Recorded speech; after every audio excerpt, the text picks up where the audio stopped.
Does your boiler sound like this? Then I can explain. Watch the video, it's much easier than you think. This is a summertime job. July and August are the best months to drain and flush the system. If you call somebody in the winter, you will definitely be ripped off. Look in the boiler installation manual how to drain down the boiler and all the systems is using a drain off underneath a radiator. For Vaillant boilers, I've given you an example.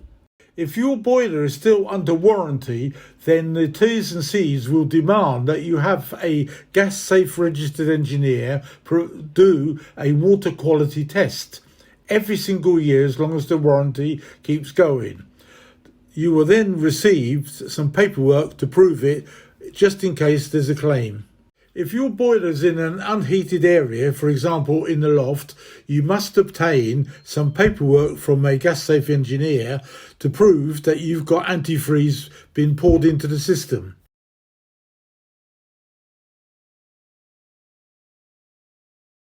If you've got really black sludge coming out from all over the place, then that's going to be a power flush and that must have F8.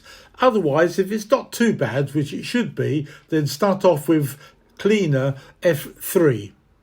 Finally, refill the system with F1, the protector.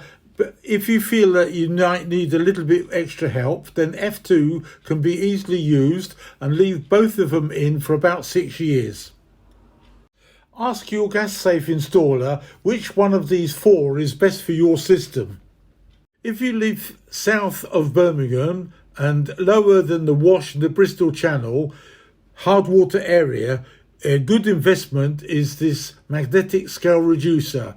You can either buy one for just the Combi, or I would recommend one for the whole house.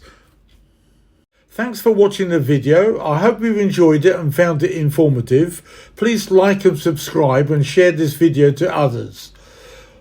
All the best and take care.